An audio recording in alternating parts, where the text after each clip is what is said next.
आपको बता दूँ एलएचडी और आरटीसी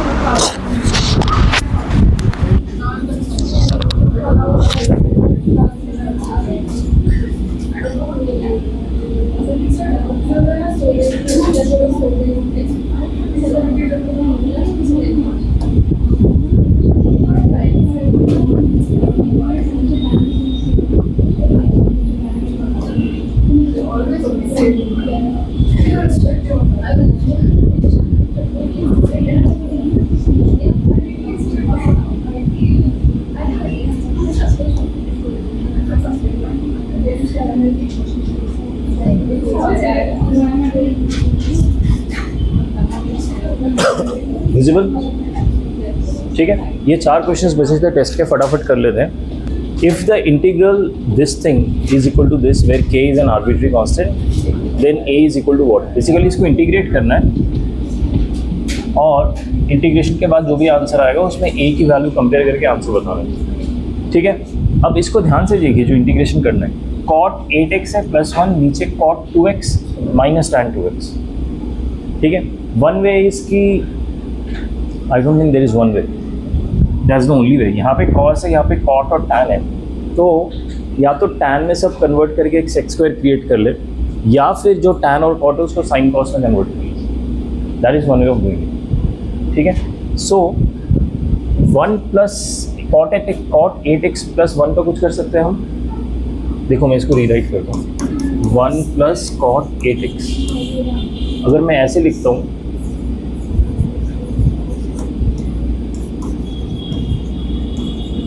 अब इसका कुछ कर सकते हैं देख के। What will this become? Half angle formula use करके 2 cos स्क्वायर 4x। ठीक है, डाउट है किसी को? समझ आ गया?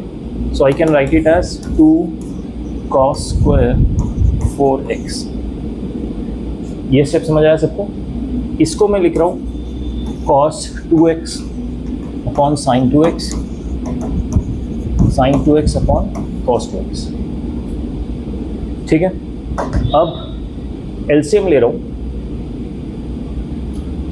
एलसीएम लेने के बाद क्या होगा, ऊपर का भी मैं कुछ चेंज कर नहीं रहा हूँ, एज पर द एलसीएम मैं करूँगा। यहाँ पे एलसीएम लिया तो sin 2x cos 2x आ गया, क्रॉस मल्टीप्लाई होके cos square 2x minus sin square 2x। ठीक है, यहाँ तक ओके। अब क्या मैं ये जो, अच्छा इसको अभी भी कुछ नहीं करते, 2 cos स्क्वायर 2x लिखता हूँ। cos square 2x minus sin square 2x क्या होगा यहाँ पे 2x, सॉरी ये तो cos स्क्वायर 4x है।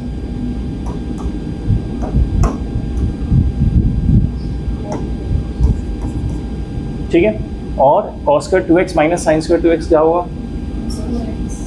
हाँ, cos 4x। Half angle formula cos का याद है सबको? और इसको मैं sin 2x कर सकता हूँ, गिवन दैट यहाँ पे 2 मल्टीप्लाई कर दूँ। यहाँ पे 2 मल्टीप्लाई किया तो ऊपर भी एक करना पड़ेगा, राइट? तो ये जो ऊपर वाला 2 है वो तो ये रहा, ये हो जाएगा sin 2x नहीं सॉरी 4x। 4 क्यों? क्योंकि यहाँ पे ऑलरेडी 2x है तो ये 4 होगा। ओके, ये कैंसिल कर रहा हूँ एक cos स्क्वायर के साथ। ये साइन कहाँ पे आएगा? यहाँ पे चला जाएगा। समझ आ रही है बात? It's like a upon b। यहाँ पे जो अपॉन है वो अपॉन 1 है न्यूमरेटर, और डिनोमिनेटर है cos 4x upon sin 4x। ठीक है, तो ये ऊपर चला जाएगा। फिर ऊपर जाके अच्छा ये भी कैंसिल करते हैं, ये बन जाएगा integration of cos 4x sin 4x dx। अब यहाँ पे एक 2 मल्टीप्लाई करता हूँ, हाफ से डिवाइड करता हूँ, हाफ से मतलब 2 से डिवाइड करता हूँ, तो ये क्या हो जाएगा? Half of sin 8x। अब इसका इंटीग्रेशन आराम से हो जाएगा। क्या होगा इसका इंटीग्रेशन? साइन का होता है minus cos 8x divide by 8 होगा चेन रूट। ठीक है, दैट्स इट। आई थिंक हो जाएगा -1/16 cot cos 8x। और हमारा क्वेश्चन क्या था?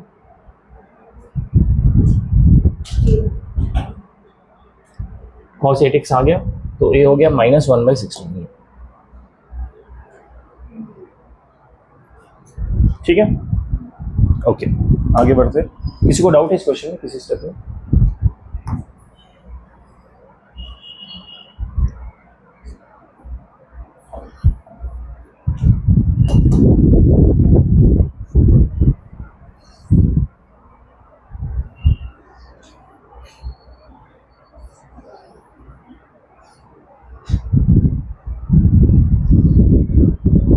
इंटीग्रल ऑफ दिस रूट के नीचे है, तो फर्स्ट स्टेप क्या करेंगे ना, जो ब्रैकेट है वो खोलेंगे, जो मतलब लॉजिकली फर्स्ट लगता है। 1 + 2 cot x cosec x + 2 cot square x। तो बेसिकली इसका इंटीग्रेशन क्या होगा ये बताना। एनी सजेशंस, क्या करना चाहिए?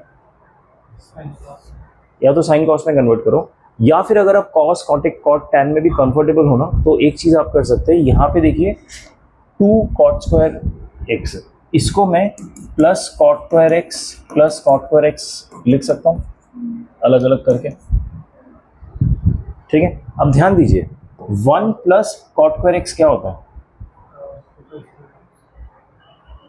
cosec square x।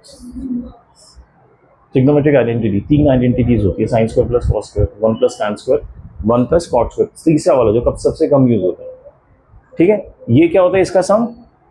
cosec square x। तो इसको मैं ऐसे लिख सकता हूँ cosec square x 1 और इसको ऐड करके + 2 cot x cosec x, तो ऐसे ही है, प्लस यहाँ पे एक cot square x अभी भी बचा हुआ है, इसका ध्यान दीजिए।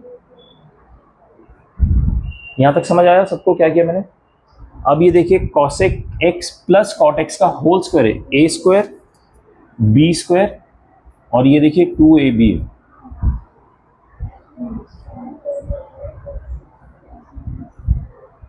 क्या नहीं समझ आया बताओ? हाँ, ये 2 cot square x था, इसको मैंने सेग्रीगेट करके लिख दिया cot square x + cot square x। ठीक है, और एक cot square x उठाया और इसको 1 के साथ ऐड कर दिया। ये होता है हमारी trigonometric identity. 1 + tan square x क्या होता है याद है आप लोगों को? sec square x। 1 + cot square x क्या होता है? cosec square x। तीसरा वाला, पहला वाला क्या होता है याद है? हाँ, = 1। ठीक है, याद आ गया? तो वो बेसिक सा है, उसी को मैंने cosec स्क्वायर लिख दिया। अब ये a² + b² + 2ab के फॉर्म में आ गया।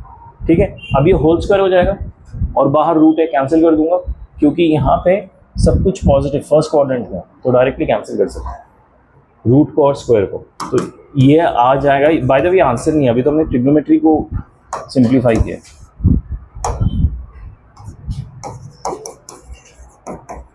इसका इंटीग्रेशन होगा,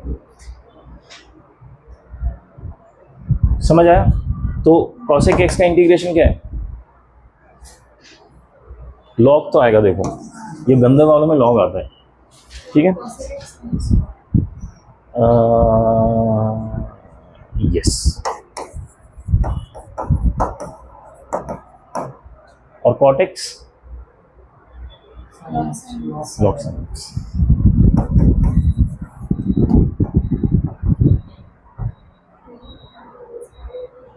ठीक है, बट ऑब्वियसली इसमें से कोई भी आंसर नहीं है, तो हमें अब लॉग को सिंप्लीफाई करना। Okay, so this becomes log of cosec को क्या लिख सकता हूँ? 1/sin x प्लस cot को लिख सकता हूँ, अच्छा प्लस नहीं है माइनस है, cos x/sin x इनटू ये जो sin x है ये अंदर आके मल्टीप्लाई हो जाएगा,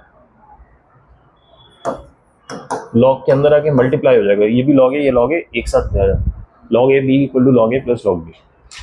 ठीक है, ये ब्रैकेट खोल के इससे मल्टीप्लाई, इससे मल्टीप्लाई,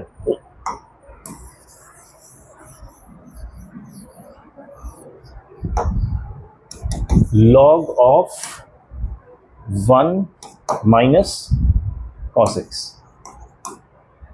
यही हो गया।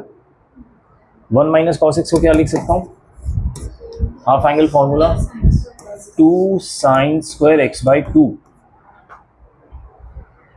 ठीक है, अब देखेंगे यहाँ पे 2 आ गया कांस्टेंट, तो क्या मैं इसको log 2 करके अलग कर सकता हूँ, इस 2 को हटा के यहाँ से log a b is equal to log a plus log b। पक्का, जो भी कांस्टेंट आएगा प्लस c वाले के साथ ऐड करके नया कांस्टेंट ऑफ इंटीग्रेशन बना दिया करो, उसको इग्नोर किया करो बेसिकली। तो बचा गया log sign square x, square का 2 ले आओ, तो 2 log sine x by 2 log sine x.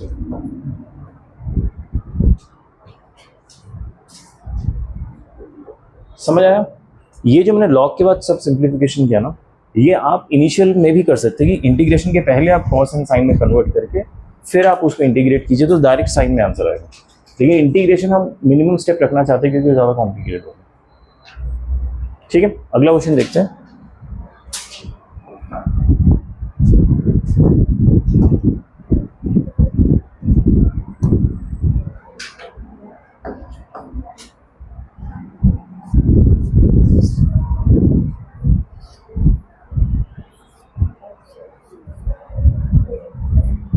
अगला क्वेश्चन देखिए, integral sine square x into cos square x, नीचे है sine to the power 5x cos cube x sine square x sine cube x cos square x cos to the power 5x whole square is equal to, basically इसका integration करना है। कभी भी आपको इस type के टर्म्स दिखते हैं ना जिसमें स्पेशली 4 टर्म्स हो, 1 2 3 4, जनरली जो 4 टर्म्स वाले हमारे एक्सप्रेशंस होते हैं उसमें कुछ ना कुछ कॉमन आने के चांसेस रहते हैं और आप फैक्टराइज कर सकते हो उसको। जनरली ऐसा होता है, हमेशा नहीं, बट अभी जितने क्वेश्चन हमने इंटीग्रेशन में फेस किया उसमें तो ऐसा हुआ है। ठीक है, सो आप देखिए ये जो फर्स्ट 2 टर्म्स है इनमें कुछ कॉमन ले सकता हूँ मैं, sign square x. Second 2 terms में कुछ कॉमन ले सकता हूँ, कॉस स्क्वायर एक्स। तो क्या बनेगा देखिए, ऊपर तो है sign square x cos square x, नीचे है साइन स्क्वायर एक्स कॉमन ले लिया तो sign cube x plus cos cube x, फिर अगले वाले से कॉस स्क्वायर एक्स कॉमन ले लिया तो फिर से ये वाला ही टर्म यहाँ पे आ रहा है। ये स्टेप समझ आया क्या किया मैंने, ये वाला ही टर्म इधर आ रहा है, मैंने लिखा नहीं इसे। किसी को डाउट है इस स्टेप में? ओके, अगला ऊपर आएगा sine square x cos square x, common लिया sine cube x plus cos cube x और अंदर बचा sine square x plus cos square x.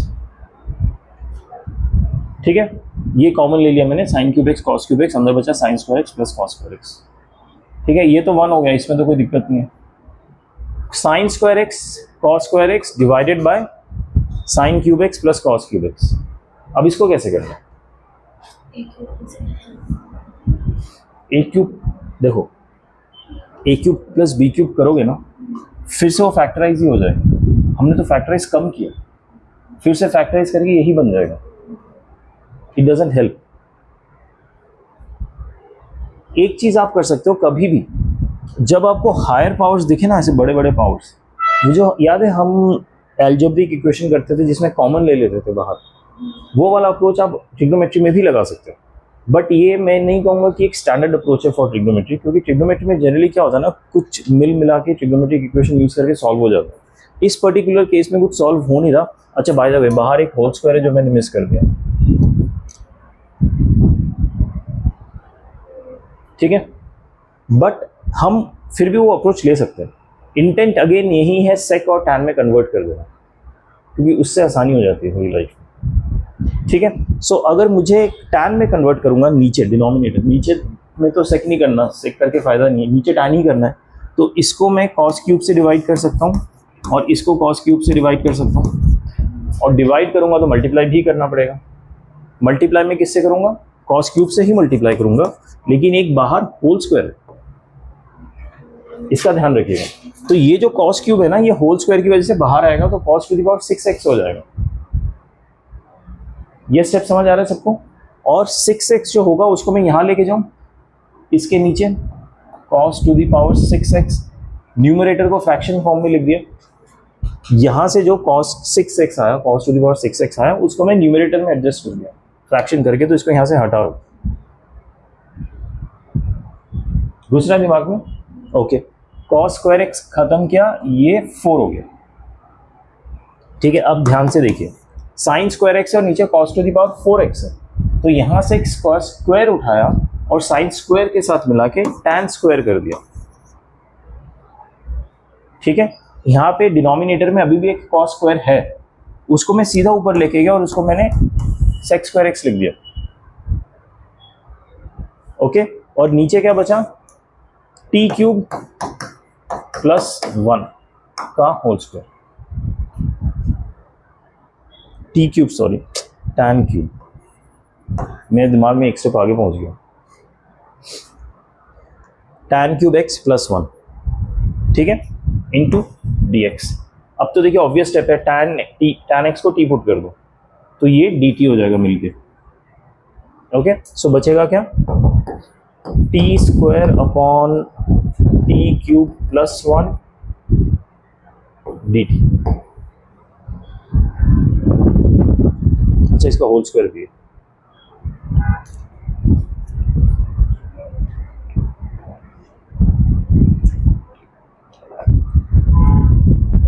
ठीक है। ये स्टेप समझ आया सबको, क्या किया मैंने।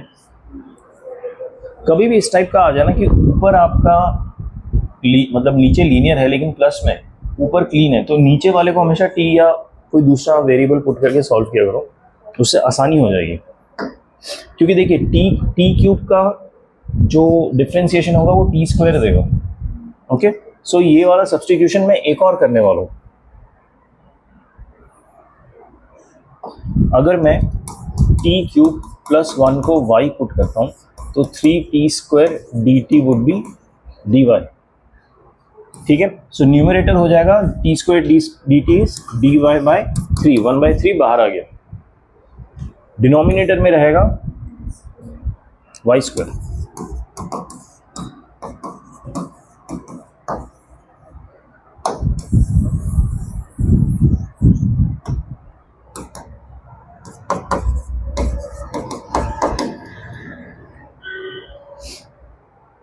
इनफैक्ट अच्छा ठीक है, -1/3 वाई क्या था, टी क्यूब प्लस 1 और टी क्या था, टैन क्यूब।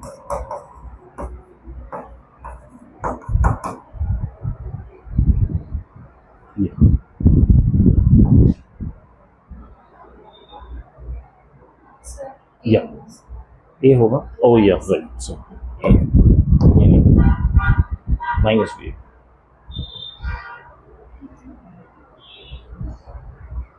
ठीक है, किसी को डाउट है इस क्वेश्चन में? एक लास्ट क्वेश्चन भी देख लेते हैं।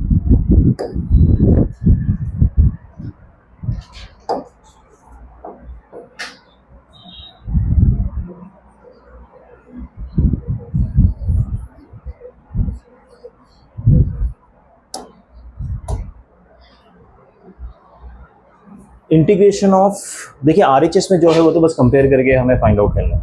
एलएचएस में क्या है, integration of log t plus root 1 plus t square divided by root of 1 plus t square. देखिए आपको ना इंटीग्रेशन में एक थंब रूल बता देता हूँ, most of the time it works. कहीं पे भी आपको ई का पावर दिखे या लॉग दिखे, जनरली उसको आप टी से सब्सटीट्यूट करेंगे तो आपको सोल्यूशन मिल जाना चाहिए, generally most of the time, ठीक है। इतना इसको आप बाय डिफॉल्ट ध्यान में रखिए। अगर वो वर्कआउट नहीं हो रहा तो आपको कुछ और जुगाड़ सोचना पड़ेगा, बट जनरली होता है कि आपको ई टू द पावर एक्स या उस टाइप का कुछ टर्म या फिर लॉग का कुछ टर्म दिखे, जनरली उसको सब्सटीट्यूट करने से आपका थोड़ा सिंप्लीफाई हो जाता है क्वेश्चन। यहाँ पे भी वही होगा, ये जो लॉग का टर्म है ना, इसको आप सब्सटीट्यूट कीजिए, ठीक है। Log t plus root of 1 plus t square equal to y से मैंने सब्सटीट्यूट किया, ठीक है। अब लॉग सॉल्व कीजिए, 1/t root of 1 plus t square, d y निकाल रहा हूँ बेसिकली। अब इस पे क्या लगेगा, चेन रूल लगेगा। चेन रूल लगेगा तो 1 plus 1/2 root of 1 plus t square, ये डिफ्रेंसिएशन हो रहा है। और अब इस पे चेन रूल लगेगा 1 प्लस टी स्क्वायर, तो ऊपर 2t आ जाएगा, d t equal to d y. ये स्टेप समझ आया सबको? ओके, ये कैंसिल हो रहा है, ये इसका एलसीएम ले रहा हूँ, एलसीएम लिया तो ऊपर 1 plus t square plus t आया divided by root of 1 plus t square d t equal to d y. ये सब समझ आया? अब ये ऑब्वियसली कैंसिल हो जा रहा है, तो d t upon root of 1 plus t square is d y. ठीक है, सो ये वाला पूरा टर्म मिला के क्या हो गया? D y. ऊपर क्या बैठा है? ऊपर क्या बैठा है? टी। लॉग टी मत करना, टी करना। पूरे लॉग के साथ हमने टी एज्यूम किया। टी इंटू डी टी यानी टी स्क्वायर बाई 2 यानी लॉग ऑफ आ गया t plus root of 1 plus t square by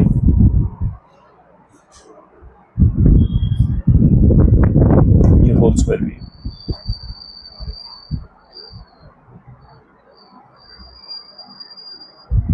I don't know what I have done.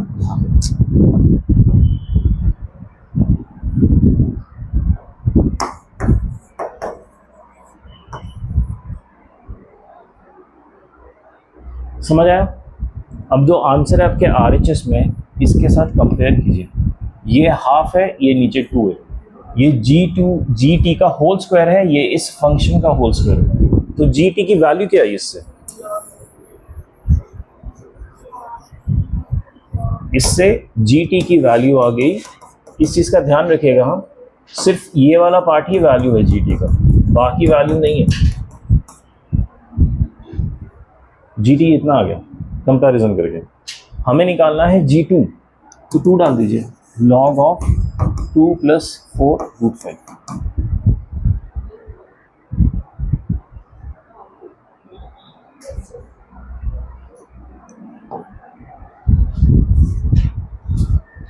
बंद कैसे होगा? एनीवेज, ठीक है।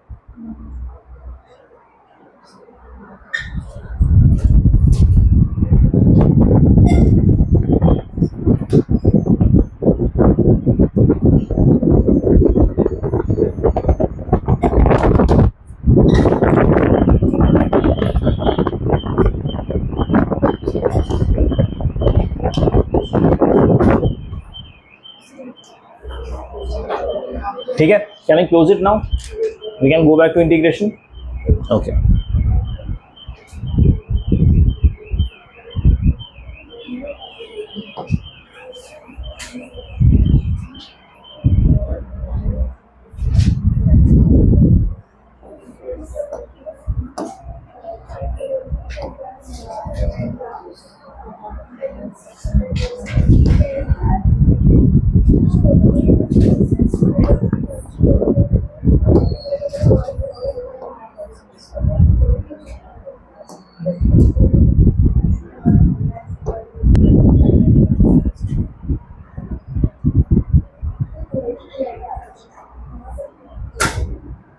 अच्छा, तो इंटीग्रेशन में हमने अभी तक क्या क्या सीखा है? फॉर्मूलाज, जो डेरिवेटिव के फॉर्मूलाज थे उसके उल्टे फॉर्मूलाज बेसिकली। उसके बाद हमने कुछ स्पेसिफिक इंटीग्रेशन के फॉर्मूलाज सीखे थे, जैसे कि root of a square minus x square minus a square, इस टाइप के। फिर integration of a square plus x square, जहाँ पे ऊपर होते थे जो स्पेसिफिक इंटीग्रेशन के फॉर्मूलाज थे, वो सबको याद है? क्योंकि उन फॉर्मूलाज के बिना आपका एक भी क्वेश्चन हो नहीं पाएगा जो अच्छे वाले। ठीक है, उसके बाद अब टाइप्स ऑफ इंटीग्रेशन सीख रहे थे कि किस किस तरीके से हम इंटीग्रेशन सॉल्व कर सकते हैं। तो पहला टाइप हमने पढ़ा सब्स्टिट्यूशन। उसमें भी कुछ कुछ कैटेगरीज थे सब्स्टिट्यूशन में कि क्या था, अलग अलग फॉर्मेट्स थे, राइट। नीचे क्वाड्रेटिक एंड लीनियर होते थे, ऊपर क्वाड्रेटिक लीनियर है उससे हायर होते थे। ठीक है, नीचे रूट होता था तो क्या करना है, नीचे अगर प्योर क्वाड्रेटिक है तो क्या करना है, नीचे अगर क्वाड्रेटिक और एक रूट क्वाड्रेटिक का मल्टीप्लिकेशन है तो क्या करना है, इवन पावर्स, x⁴ पावर्स वाले, वो सब अलग अलग फॉर्मेट्स किए थे हमने। जो हमने सब्स्टिट्यूशन में इंटीग्रेशन देखा है ना, वही मेन इंटीग्रेशन है, वही हर जगह यूज होने वाला है। आगे जो 2 टाइप्स ऑफ इंटीग्रेशन हम पढ़ने वाले हैं, उन दोनों टाइप में क्या होगा ना, एग्जिस्टिंग क्वेश्चन को हम ब्रेक करेंगे, उसके बाद इंटीग्रेशन लगाएंगे, और इंटीग्रेशन लगाते हुए फिर से हमें वापस सब्स्टिट्यूशन में ही जाना पड़ेगा। It is not a new type of integration. अभी जो हम अगला पढ़ने वाले हैं इसका नाम है पार्शियल फ्रैक्शन। ठीक है। पार्शियल फ्रैक्शन में क्या करता है, एज ए नेम सजेस्ट, आपके पास एक एक्सप्रेशन होगा गंदा सा, नीचे भी एक क्वाड्रेटिक होगा, ऊपर क्वाड्रेटिक लीनियर कुछ भी हो सकता है, हायर भी हो सकता है। उसको आप ब्रेक करके फ्रैक्शंस क्रिएट करेंगे, 2-3 पार्शियल फ्रैक्शंस क्रिएट करेंगे, फिर उसका इंटीग्रेशन करेंगे। वो जो इंटीग्रेशन होगा ना फ्रैक्शंस का, वो फिर से आपको सब्स्टिट्यूशन से ही करना है। सो विदाउट अंडरस्टैंडिंग सब्स्टिट्यूशन आप आगे का कर ही नहीं पाएंगे, ठीक है। तो पार्शियल फ्रैक्शन कैसे करते हैं मैं आपको दिखाता हूँ।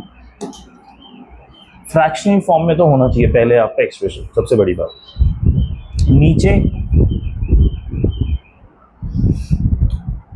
लीनियर या क्वाड्रेटिक या उनका मल्टीप्लिकेशन, 2 क्वाड्रेटिक फैक्टर्स का मल्टीप्लिकेशन, 2 लीनियर फैक्टर्स का मल्टीप्लिकेशन, इस टाइप से कुछ। ऊपर जो है उसका डिग्री इससे कम होना चाहिए, ज़्यादा नहीं, इक्वल भी नहीं, कम। अगर इक्वल या ज़्यादा है तो क्या करना है, ये हम सब्स्टिट्यूशन में भी सीख चुके हैं, डिवाइड कर देना है, पॉलिनोमियल डिवीजन। याद है सबको कैसे करते हैं। तो अगर आपको इंटीग्रेशन के किसी भी क्वेश्चन में ऊपर हायर डिग्री दिख गया, कैसे सॉल्व करना है वो बाद में सोचिए, पहले उसको डिवाइड करके सिंप्लीफाई कीजिए, ठीक है। उसको शायद इम्प्रॉपर फ्रैक्शन कहते हैं, उससे प्रॉपर फ्रैक्शन में लाइए, जहाँ पे ऊपर का डिग्री कम है, नीचे का डिग्री ज़्यादा है, ठीक है। उसके बाद आप देखिए कि पार्शियल फ्रैक्शन करना है या सब्स्टिट्यूशन से डायरेक्ट हो जाएगा, या फिर आगे जो पढ़ने वाले हैं हम प्रोडक्ट रूल, उससे होगा, ठीक है। ओके, सो पार्शियल फ्रैक्शन में क्या होता है, सबसे पहले तो ये कर लीजिए, डिग्री अगर बड़ा है तो इम्प्रॉपर फ्रैक्शन है, उसको प्रॉपर में कन्वर्ट कीजिए डिवाइड करके। डिग्री अगर ऊपर का छोटा है तो प्रॉपर फ्रैक्शन, फिर कोई दिक्कत नहीं, ठीक है। इसका जो सब्स्टिट्यूशन मेथड से की डिफरेंस है ना, जो फंडामेंटल डिफरेंस है वो ये है कि सब्स्टिट्यूशन मेथड में जो नीचे हमारे टर्म्स होते थे क्वाड्रेटिक या समटाइम्स x⁴, उनको हम फर्दर फैक्टराइज नहीं कर पाते थे, ठीक है। उसमें हम क्या करते थे, एक होल स्क्वायर क्रिएट करते थे और साथ में कुछ कांस्टेंट होता था, उसका भी होल स्क्वायर क्रिएट करते थे, फिर हम वो गंदे वाले फॉर्मूलाज लगाते थे। याद है आप लोगों को, नीचे जो क्वाड्रेटिक या x⁴ होता था उसको हम फर्दर फैक्टराइज ही नहीं कर सकते, उसमें हम होल स्क्वायर अगर फैक्टराइज कर सकते थे ना, तो आप होल स्क्वायर क्रिएट करते टाइम देख लेते रहो तो पूरा ही फैक्टराइज हो गया, पूरा ही फैक्टर बन गया वो, ठीक है। वो खुद का ही फैक्टर बन जाता। अगर फैक्टर बन गया तो अच्छी बात है, फिर हम इंटीग्रेशन बाय पार्शियल फ्रैक्शन से कर लेते हैं। मान लीजिए नीचे जो क्वाड्रेटिक है उसका ऐसे 2 फैक्टराइज हो गया, मतलब d इज ग्रेटर देन 0 हो गया या इक्वल टू 0 हो गया, परफेक्ट फैक्टर सारे, अच्छा गुड लुकिंग फैक्टर्स, ऐसे नहीं कि कुछ फ्रैक्शंस में आ गए या रूट में आ गए, वैसा नहीं, ठीक है। सो अगर ऐसे फैक्टर आ गए उसको आप हमेशा ऐसे सेग्रीगेट कर लीजिए। यहाँ पे देखिए 2 फैक्टर्स का मल्टीप्लिकेशन है, दोनों लीनियर है, तो आप इसको a/x - a plus b/x - a2 ऐसे सेग्रीगेट कीजिए, ठीक है। अब इसमें जो सेग्रीगेशन किया ना, इसमें जो की है वो a और b की वैल्यू निकालना है, that is the key point, ठीक है। क्योंकि इसका इंडिविजुअल इंटीग्रेशन तो बहुत आसान है, लॉग है, लॉग x - a होगा, लॉग x - a2 होगा, ठीक है। प्रॉब्लम आता है a और b की वैल्यू निकालने में। कैसे निकालते हैं आप लोगों को याद है, हम कुछ क्वेश्चंस में जिसमें पॉलिनोमियल डिवीजन कर रहे थे, नहीं पॉलिनोमियल डिवीजन में जिसमें नीचे कुछ क्वाड्रेटिक था, ऊपर भी क्वाड्रेटिक था, या फिर कुछ ऐसा टर्म था जो हम डायरेक्टली सब्स्टिट्यूट नहीं कर पा रहे थे, मान लीजिए ऐसा था और नीचे x² + 6x + 1 ऐसा था, तो हम इस चीज़ को लैम्डा टाइम्स इसका डेरिवेटिव प्लस म्यू करके लिखते थे, याद है इस टाइप के क्वेश्चंस। या फिर नीचे क्वाड्रेटिक था, ऊपर क्वाड्रेटिक था, तो लैम्डा म्यू और एक गामा भी आ जाता था फिर, इस टाइप से। वैसे ही करना है इसमें क्या करना है कि RHS जो है उसका LCM ले लो, तो ऊपर आ जाएगा a times x - a2 plus b times x - a1, cross multiply करके ये आ गया। अब LHS RHS दोनों का LCM सेम है तो कैंसिल हो जाएगा, ऊपर p ऑफ x रहेगा और ये ऐसे रहेगा, उसमें हम कुछ x की वैल्यूज या कंपैरिजन करके, जैसे इसमें कंपैरिजन करके a और b की वैल्यू निकाल सकते, जैसे इसमें हम कंपैरिजन करके लैम्डा और म्यू की निकालते थे, वैसे वहाँ पे a और b की निकालेंगे। क्वेश्चंस करेंगे तो और समझ आएगा अच्छी तरह। बट जो ध्यान देने वाली बात है, इसमें जो अलग अलग फॉर्मेट्स है उसमें ध्यान दीजिए।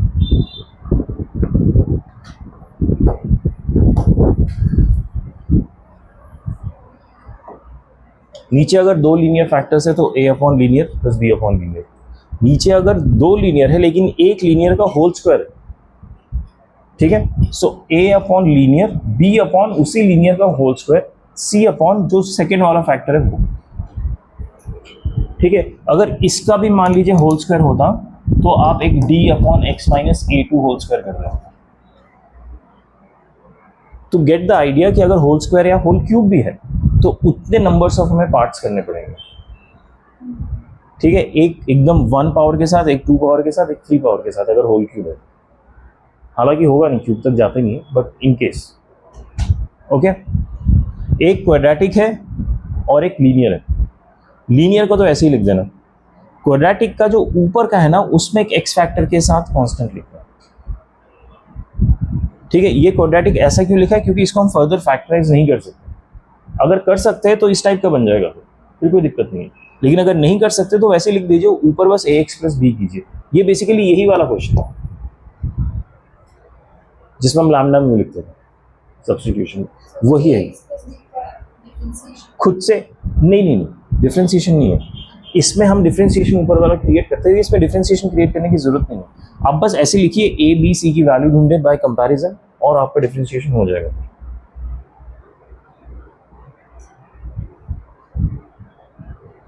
ठीक है।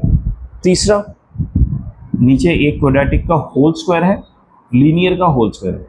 So a x plus b quadratic, c x plus d quadratic का whole square, e by linear, f by x minus a का होल स्क्वायर, लीनियर का होल स्क्वायर। सेम थिंग जो इसमें सीखा हमने, वही बस इसमें क्वाड्रेटिक लिखा हूँ। तो ये वाला कुछ अलग से याद करने की जरूरत नहीं है, ये इसी का ही एक्सटेंशन है क्वाड्रेटिक के साथ। इस तरह से हम क्या करते हैं, पार्शियल फ्रैक्शन। तो कुछ स्टूडेंट्स ने डाउट पूछा था जिसमें पार्शियल फ्रैक्शन के साथ होंगे क्वेश्चंस, ठीक है, वो देख लेते हैं। आसान टॉपिक है बहुत पार्शियल फ्रैक्शन, क्योंकि पार्शियल फ्रैक्शन में ये जो आप पार्शियली फ्रैक्शन क्रिएट कर रहे हो ना, वही नया स्टेप है। It's like an extra step. बाकी फिर सब्स्टिट्यूशन से ही करना है, बाकी में कुछ नया नहीं करना।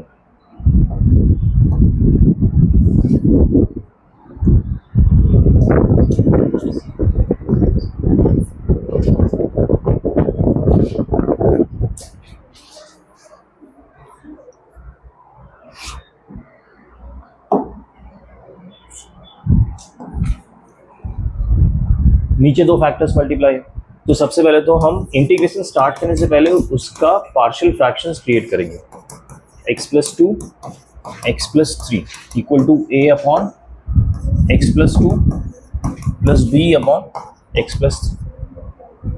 ये स्टेप समझ आया?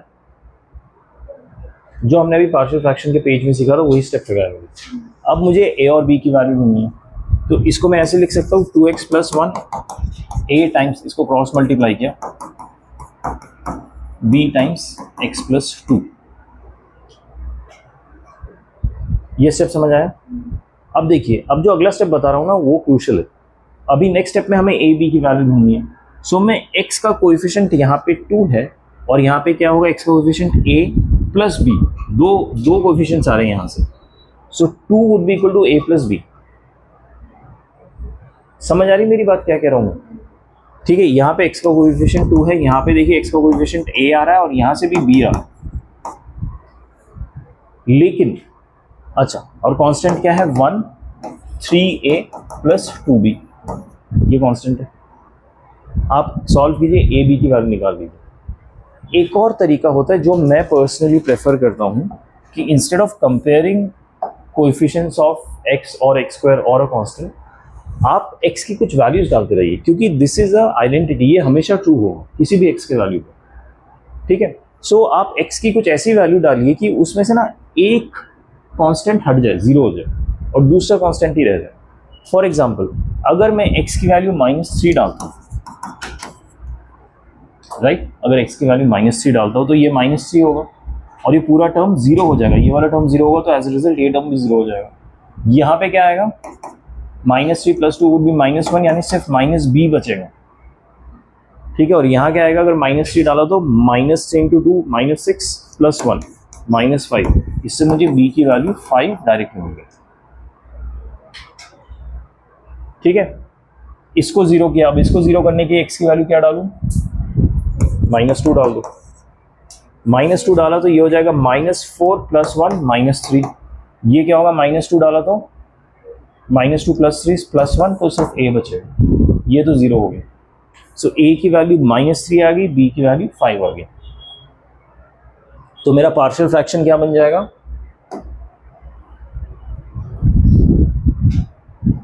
-3 b + 5, ये मेरा पार्शियल फ्रैक्शन हो गया। ठीक है, अब इसका करना है मुझे इंटीग्रेशन। इसके इंटीग्रेशन से बहुत आसान है इसका इंटीग्रेशन। ठीक है, इसका इंटीग्रेशन क्या होगा बताइए? -3 log x + 2 + 5 log x + 3। ठीक है, एंड प्लस सी तो ऑब्वियसली हो गई। ये समझ आया सबको? पक्का? कई बार आंसर क्या होता है ना, ऐसे दिया होता है, ये -3 को यहाँ पे चढ़ा देंगे, -3 और 5 को यहाँ पे चढ़ा देंगे, इन दोनों को लॉग को एक साथ मल्टीप्लाई कर देंगे, तो ये हो जाएगा, ये तो डिनोमिनेटर में चला गया x + 2 होल क्यूब, और ये ऊपर आ जाएगा x + 3 होल 5। ऐसे भी आंसर दिया होता है कई बार। तो आप देखिए आपके ऑप्शंस क्या दिए हुए, उस हिसाब से आप देखिए आपका आंसर कौन सा मैच करे लॉग को सिंप्लीफाई करने के लिए। But you got the essence right? Okay. B देखिए 1/x³ + 1 है, 1/x³ + 1 है, तो इसको कैसे करेंगे? आप ट्राई करेंगे ये वाला क्वेश्चन 1/x³ + 1 का। x³ + 1 को फैक्टराइज कीजिए, क्या होगा फैक्टर? x + 1 × x² + 1 - x। ठीक है, a³ + b³ = a + b × a² - ab + b², ये होता है a³ + b³ का फॉर्मूला। उसके हिसाब से फैक्टराइज कीजिए और ये बताइए कि कौन सा पार्शियल फ्रैक्शन यूज करूंगा इसमें से।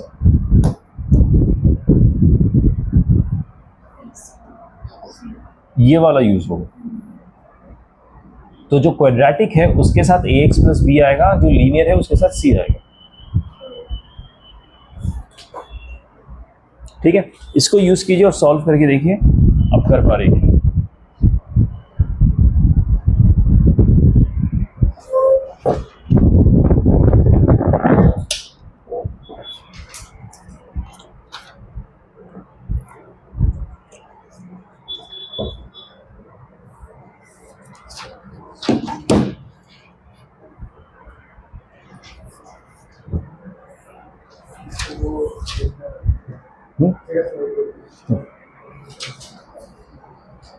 किसको देखना है पार्शियल फ्रैक्शन का फॉर्म तो देख लीजिए।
मतलब क्वाड्रेटिक का कुछ जीरो आने के चांसेस कम होते हैं।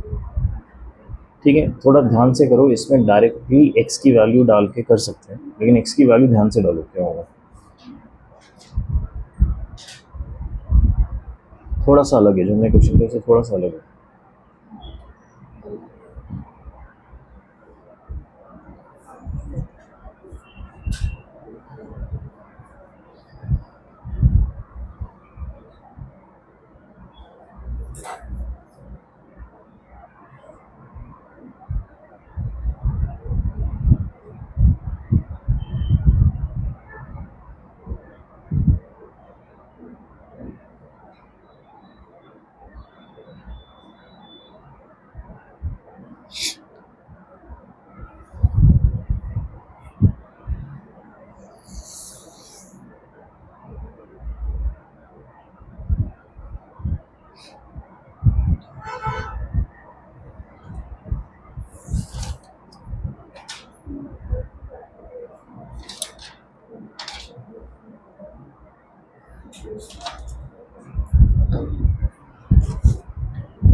अब यहाँ पे ध्यान दीजिए, ये स्टेप आपको समझ आया क्या किया मैंने? यहाँ तक कैसे आया समझ आया? ऐसे ब्रेक किया, एलसीएम ले लिया और नीचे वाला तो कैंसिल हो जाएगा, ऊपर ही आ जाएगा। ये स्टेप समझ आया सबको? अब इसमें तो क्वाड्रेटिक है, इसमें जीरो क्रिएट करना बहुत मुश्किल है। इसमें मैं जीरो क्रिएट कर सकता हूँ x=-1 डाल दूँ। -1 डाला, LHS में तो 1 ही है, ये पूरा जीरो हो गया, यहाँ पे -1 डाला तो 3 आ गया वैल्यू, तो C की वैल्यू 1/3 आ गई। अब क्योंकि इसको तो मैं जीरो कर नहीं सकता हूँ, एटलीस्ट मैं इसको सिंप्लीफाई करने के लिए x=0 पुट कर सकता हूँ, उससे थोड़ा आसान होगा। ठीक है, x=0 पुट किया तो LHS तो अभी भी 1 है, x 0 पुट किया तो b बच गया, और यहाँ पे 0 पुट किया तो 1 बच गया। यहाँ पे C की वैल्यू मुझे ऑलरेडी पता है 1/3, और ये 0 पुट किया तो 1 बच गया। ठीक है, सो फिर b की वैल्यू क्या आई देखिए, -1 - 1/3 यानी 2/3, राइट? सो b आ गया 2/3। अब और क्या, अब तुम कुछ भी कर लो, a और c को हटा के सिर्फ a और b और c को हटा के सिर्फ a की वैल्यू ला नहीं सकते। तो अब क्या करो, कुछ सिंपल x की वैल्यू डाल दो, x -1 डाल दिया, x 0 डाल दिया, x 1 डाल दो। ठीक है, उससे क्या होगा, जीरो तो कुछ होगा नहीं, बट एटलीस्ट सिंप्लीफाई हो जाएगा। तो अगर मैंने इस पे x1 डाल दिया, LHS तो अभी भी 1 है, RHS हो जाएगा a + b मेरा 2/3 आ गया है, तो मैं 2/3 लिख रहा हूँ। यहाँ पे b ऑलरेडी 2/3 आ चुका है, x को 1 डाल दिया, इसको 1 डाला तो ये × 2 आ गया। ठीक है, c 1/3 आ चुका है, और x को 1 डाला, ये 0 हो गया और ये 1 आया। बस समझ आया इस स्टेप को? अब इधर ले आया तो 1 - 1/3 इज 2/3, 2a + 4/3, ये ब्रैकेट खोला मैंने। ठीक है, अब 4/3 को इधर लाया, -2/3 = 2a, तो a हो गया -1/3। ओके, अब इसी स्टेप से मैं ax + b लिख,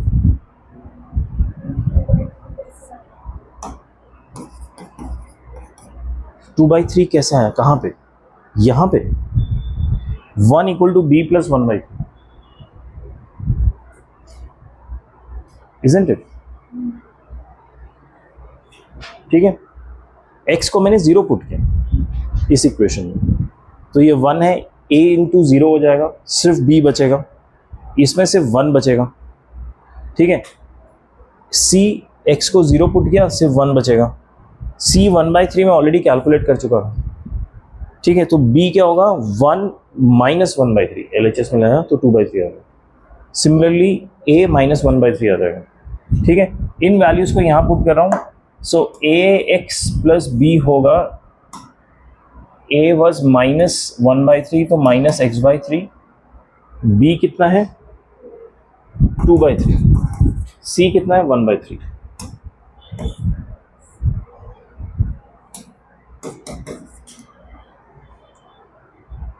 सो ये तो हमें बहुत ही अपेरेंट दिख रहा है कि 3 कॉमन आ जाएगा एलसीएम। ठीक है, तो अब इंटीग्रेशन हम स्टार्ट करेंगे। अभी जो इजी पार्ट है इसको हटा देते हैं और इंटीग्रेशन में वापस चलते हैं। 3 इसका एलसीएम होगा, इनफैक्ट मैं -3 ले लूँ, 3 कॉमन और माइनस भी कॉमन ले लेता हूँ, -1/3, उससे ऊपर x -2 आ जाएगा, नीचे है x² -x + 1 और ये 1/3 है ही x + 1। आंसर दिखाओ बी का।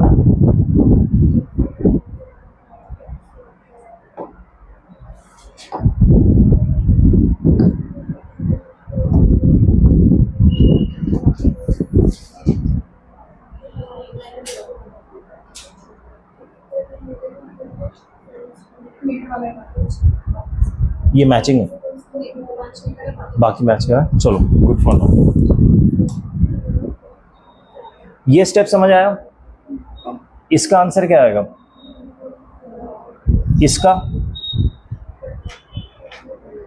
इसका फिर सब्स्टिट्यूशन मेथड में जाओ, इसका डेरिवेटिव ऊपर बैठा होना चाहिए।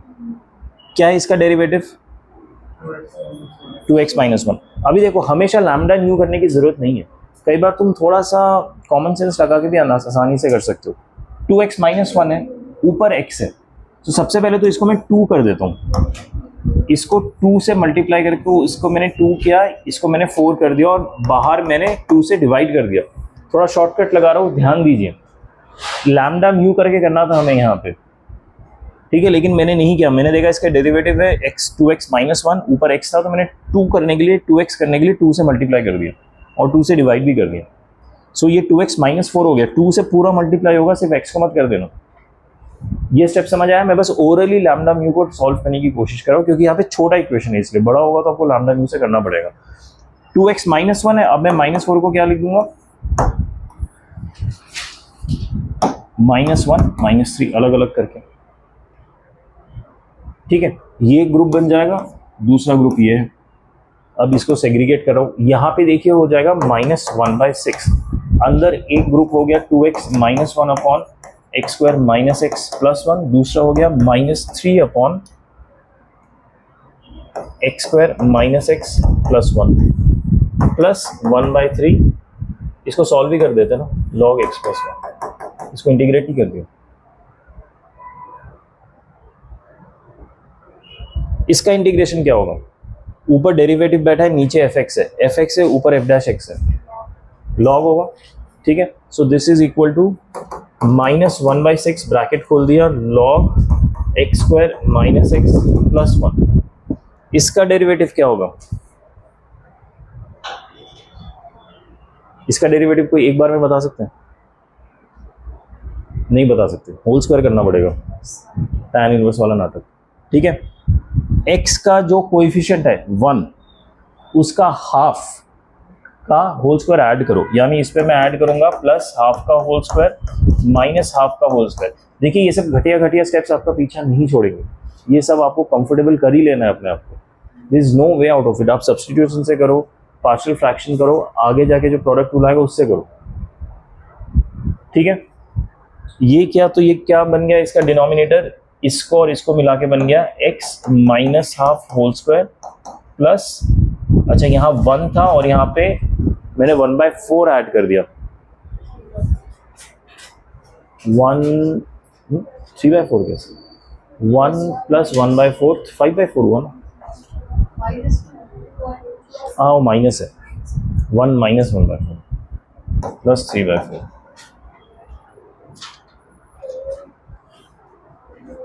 ठीक है। अच्छा अभी पहले तो करता हूँ ये 1/3 log of x + 1। अब करता हूँ इसको, -1/6 मल्टीप्लाई किया तो +1/2 हो जाएगा, इसको इससे मल्टीप्लाई किया, इंटीग्रेशन ऑफ dx अपॉन, इसको थोड़ा क्लीन लिख रहा हूँ, x -½ whole square plus √3/2 whole square. 3/4 को मैंने ऐसे लिख दिया, तो ये किसका आंसर बना? 1/dx/x² + a², formula 1/a tan inverse x/a। सो सिर्फ इतना ही पार्ट लिख रहा हूँ, हाफ ऑफ 1/a कितना है? √3/2 tan इनवर्स x -½ √3/2, ठीक है। ये कैंसिल हो गया, 1/√3 tan इनवर्स ये 2x माइनस हाफ, तो ये भी गया और ये भी गया, 2x माइनस 1/√3। ठीक है, एक बार आंसर कंपेयर कर लेते हैं। 1/3 log x प्लस 1, ये रहो, minus 1/6 log x square minus x plus 1, minus 1/6। ठीक है, 1/√3 tan inverse 2x minus 1/√3, 1/√3 tan inverse 2x minus 1/√3। हाँ बोलो। ये 2 एलसीएम लिया तो ये 2x हो गया, 2 यहाँ पे भी था, नीचे भी 2, √3/2 था ना, और बाहर एक हाफ भी तो था। ये हाफ कहाँ से आया था? ये माइनस 1/6 को 3 से मल्टीप्लाई किया था, उससे हाफ आया था। समझ आया क्या हुआ यहाँ पे?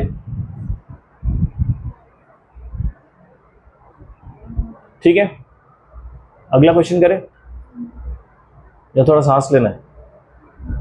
हो गया, समझ आ गया?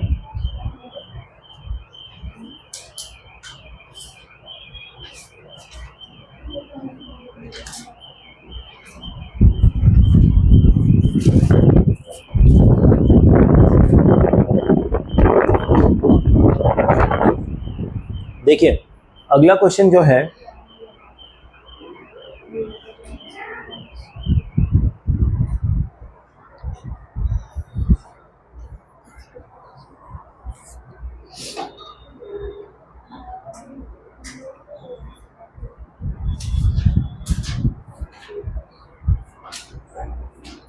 अगला क्वेश्चन ना आसान है, इतना डिफिकल्ट नहीं है। ऊपर x स्क्वायर माइनस 2 है, ऊपर क्वाड्रेटिक आ गया है, x स्क्वायर प्लस 2 है, 2x स्क्वायर प्लस 1 है। ठीक है ना, हमने जो पढ़ा है वो हमने पढ़ा था कि ऊपर क्वाड्रेटिक पढ़ा था, नहीं लीनियर पढ़ा था। अगर ऊपर भी क्वाड्रेटिक है तो हम डिवाइड करके उसको, नहीं सेम डिग्री है, इसमें सेम डिग्री नहीं, ऊपर अभी भी छोटा है, लेकिन नीचे तो 2 क्वाड्रेटिक नहीं थे। बट इसमें ध्यान दीजिए ये सब प्योर क्वाड्रेटिक है, मतलब इसमें x के टर्म्स ही नहीं है, सिर्फ x स्क्वायर है। जब भी प्योर क्वाड्रेटिक आता है it behaves like a linear, linear की तरह बिहेव करता है। ठीक है, सो जैसे लीनियर को ब्रेक कर रहे थे ना, इसको भी ऐसे ही ब्रेक कीजिए, x a upon x square plus 2 plus b upon 2x square plus 1, ऐसे ब्रेक कीजिए। ठीक है, जब भी ऊपर नीचे कहीं पे भी प्योर, बट सारे प्योर क्वाड्रेटिक होना चाहिए, एक भी अगर नॉट प्योर आया तो आप नहीं कर सकते। ठीक है, तो अगर प्योर क्वाड्रेटिक आ रहा है वो लीनियर की तरह बिहेव करता है, करके देखिए ये क्वेश्चन।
आप जब इसको लीनियर की तरह बिहेव करवा रहे हैं ना, a और b की वैल्यू निकालते टाइम भी आप x स्क्वायर को -1 पुट कर सकते हैं, क्योंकि हम उसमें एक्चुअली सॉल्व नहीं करने जा रहे।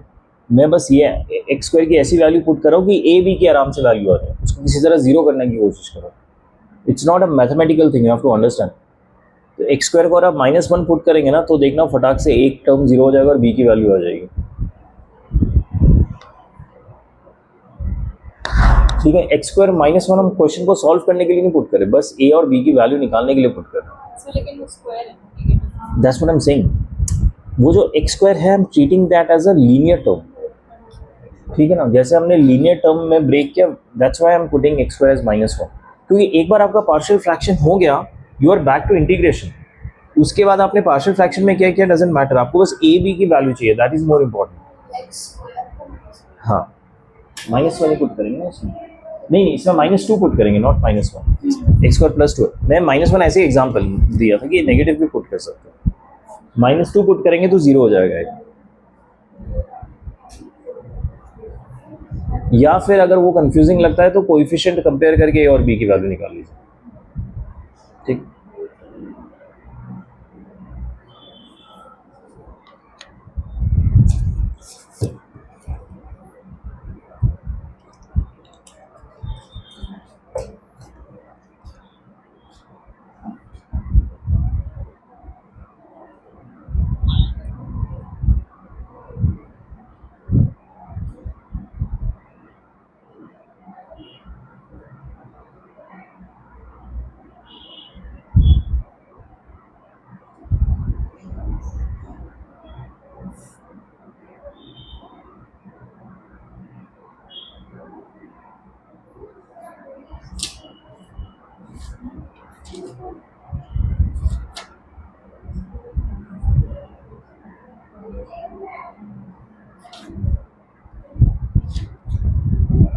So ऐसा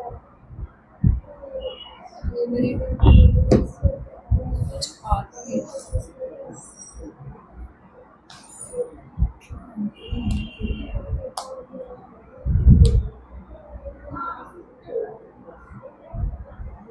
तुम ए और बी की वैल्यू बता रहे हो या?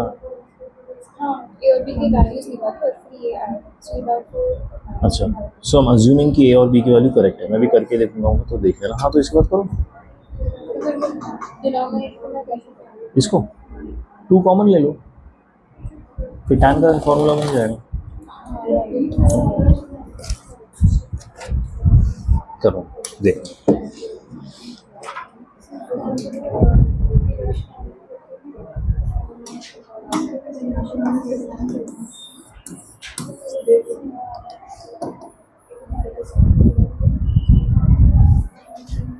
अच्छा, जब क्वाड्रेटिक हो और उसको मैं लीनियर की तरह ट्रीट कराऊँ, कब कर सकते हैं ट्रीट? एग्जैक्टली, आई होप, मैं बस चेक कर रहा था याद है कि नहीं। तो इसको मैं प्योर क्वाड्रेटिक की तरह ट्रीट करने के लिए, और सॉरी लीनियर की तरह ट्रीट करने के लिए 2x² + 1 इसको ऐसे लिखा है, a/x² + 2 + b/2x² + 1। यहाँ तक कन्फ्यूजन है किसी को? Okay, x² - 2 = a 2x² + 1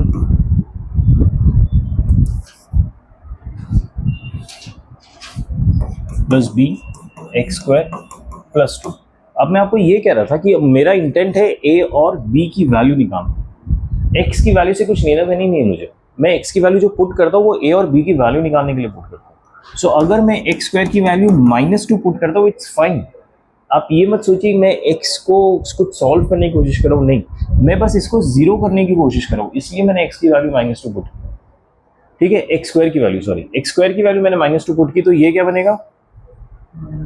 -4 a times, यहाँ पे -2 क्या हो जाएगा? -4 + 1 -3, वो हो जाएगा 0। सो a बिकम्स 4/3। ठीक है, अब a की वैल्यू, x की वैल्यू क्या पुट करूं, फिर से बताइए।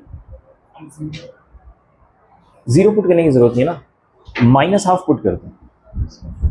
x² को अगर मैं -½ पुट करता हूं तो ये -1 हो जाएगा, 0 हो जाएगा। x² को -½ and -2 is -5/2 is equal to, ये तो 0 हो गया, दिस इज -½ यानी 3/2b। So b is -5/3। समझ आया क्या किया मैंने? इस चीज़ को जो किया, इससे आप ऑफेंड मत होइए कि ऐसे कैसे नेगेटिव पुट कर दिया स्क्वायर को। मैंने बस ए और बी की वैल्यू कैलकुलेट करने के लिए इस पर्टिकुलर इक्वेशन में पुट किया है, इसको कुछ सॉल्व नहीं कर रहा मैं। Okay fine. अब ए की वैल्यू है 4/3, I am just replacing it.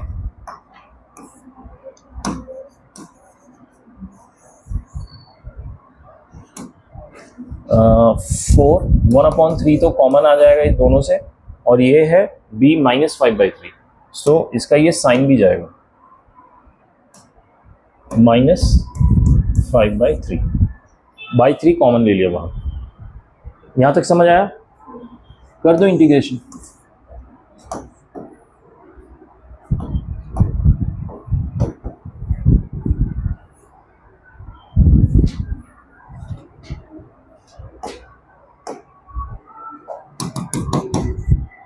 One upon A tan inverse x upon A, 2 common ले लिया यहाँ पे मैंने, ठीक है। 2 कॉमन लिया तो ये 2 हो गया, ये हाफ हो गया, ये 2 बाहर आ गया, -1 अपॉन ये 3 मल्टीप्लाई हो गया -1/6, हाफ का हो जाएगा 1/√2 tan inverse x upon 1/√2। So 1/3√2 tan inverse x upon √2 plus ऊपर √2 चला जाएगा, नीचे 3 × 2 है।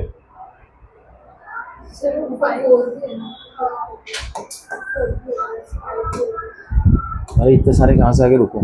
ओ अच्छा, हाफ जो ए भी निकाला था इतनी मुश्किल से, वही भूल गया। -5/√2/6 tan इनवर्स √2x। अब इसको कितना सिंप्लीफाई करना है वो आपके आंसर के ऑप्शंस में डिपेंड करेगा।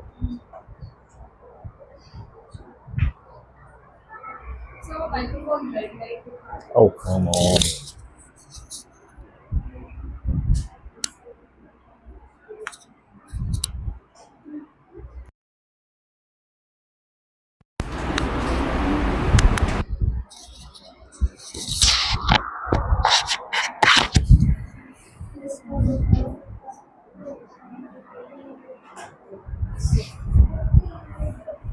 ये समझ आया सबको?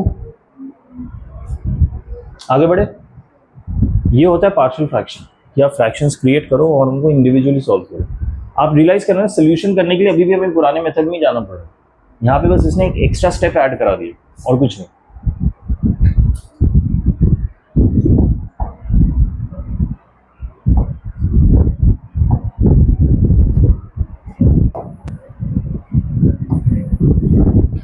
अच्छा, अब ये क्वेश्चन देखिए, dx upon sine x into 3 + cos² is equal to what. तो पहले तो ट्रिग्नोमेट्री घुसा हुआ, पार्शियल फ्रैक्शन होगा नहीं होगा, जब आपको एग्जाम में क्वेश्चन मिलेगा आपको तब तो पता नहीं होगा, राइट। सबसे पहले इंटेंट होगा ट्रिग्नोमेट्री को सिंप्लीफाई कैसे करें। एक तरीका था कि अगर साइन एक्स कॉस एक्स है तो dx के साथ जो मल्टीप्लाइड होता है उसको मैं dt क्रिएट कर देता था। cos x dx है तो dt हो गया, साइन x dx है तो dt हो गया, cos x को रिप्लेस करके, राइट। बट यहाँ पे dx के साथ कुछ है ही नहीं, तो क्या करें? अगर कुछ भी नहीं है तो खुद से मल्टीप्लाई कर दो, ठीक है। अच्छा, अभी इंटरेस्टिंग क्वेश्चन है कि क्या मल्टीप्लाई करूँ, साइन एक्स या cos x.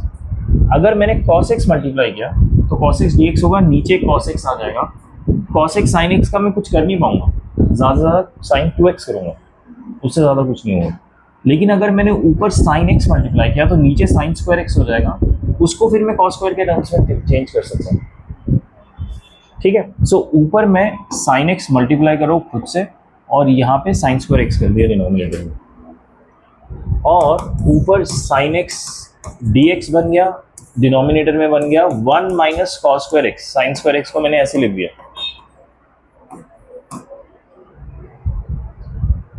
Is that clear? अभी क्या सब्स्टिट्यूट करेंगे बताओ? cos² x में प्योर नहीं है, cos x को t पुट करो तो -sin x dx is dt। Is this clear? cos x को t पुट किया उसको डिफ्रेंशिएट किया तो minus sine x D x is D T, ये बन जाएगा डी टी नेगेटिव बाहर 1 minus T square 3 plus t square. ठीक है, प्योर क्वाड्रेटिक। आगे का सॉल्व करके बताओ। ये भी देखिए यहाँ पे क्वाड्रेटिक है प्योर, यहाँ पे प्योर है, ऊपर तो कुछ है ही नहीं। ठीक है, सॉल्व कीजिए, बताइए कैसे होगा। आई विल सजेस्ट कि यहाँ से नेगेटिव कॉमन ले लो तो ये भी टी स्क्वायर माइनस फॉर्म में फॉर्म आएगा और ये नेगेटिव नेगेटिव पॉजिटिव हो जाएगा। बेसिकली ऐसा हो जाएगा d t upon T square minus 1 T square plus 3।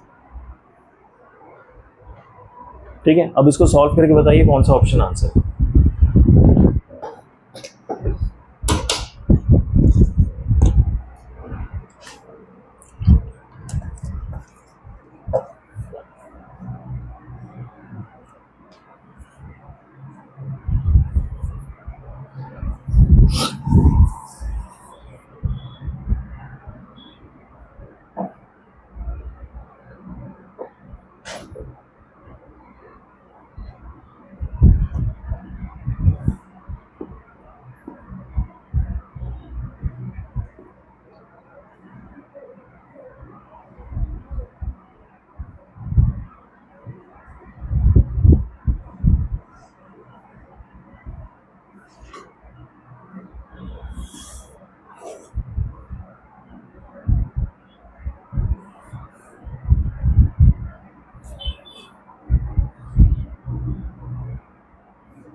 बात बन रही है, आगे बढ़ रहा है काम।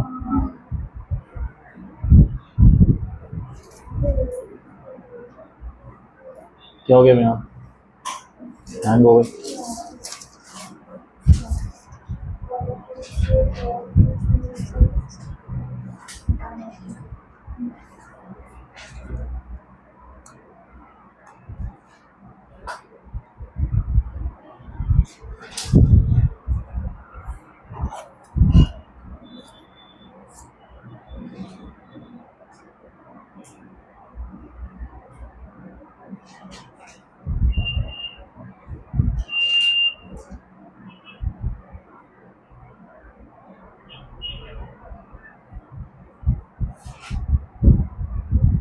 आंसर क्या आएगी? समझ से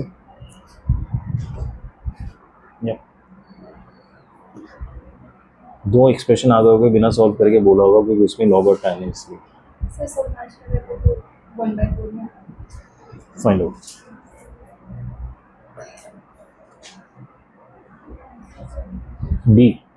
D for dog।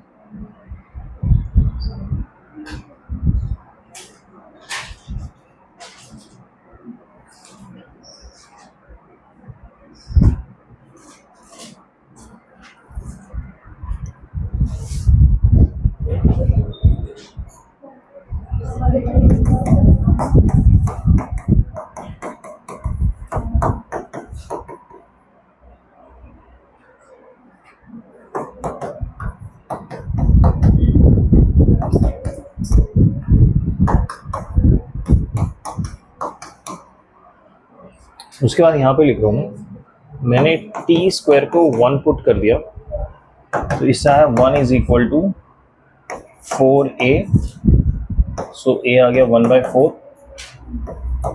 And T square को -3 पुट किया सो 1 आ गया -4 अपॉन इंटू बी, सो b आ गया -1/4।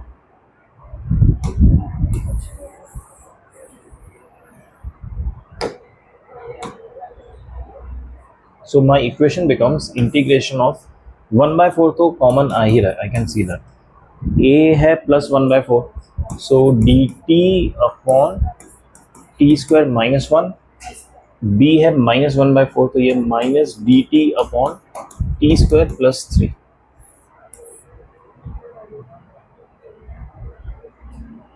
ठीक है.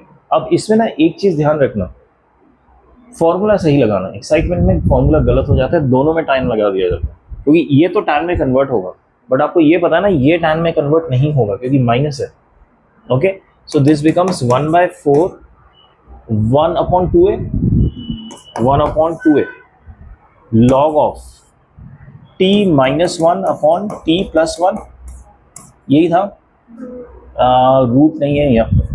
-1/4 इसको अंदर लेके आया, 1/a tan inverse t upon a.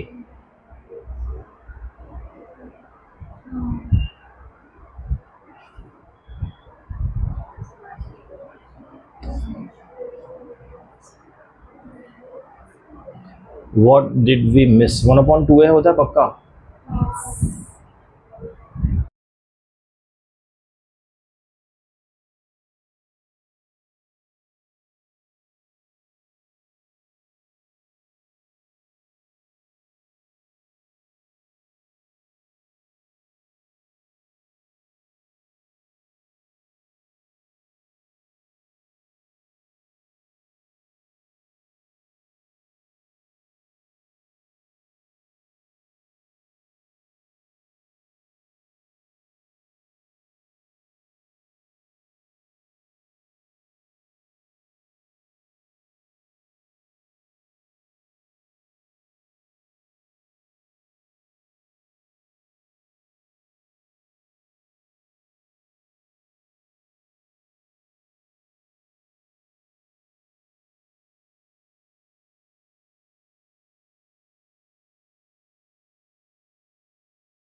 बाकी आपको स्टेप्स समझ आ रहे हैं?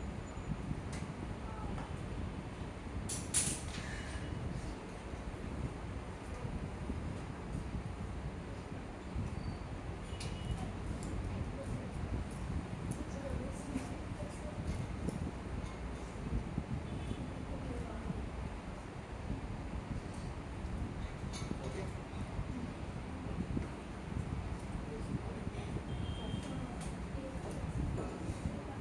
तो इस तरह से हमारा इंटीग्रेशन बाय पार्शियल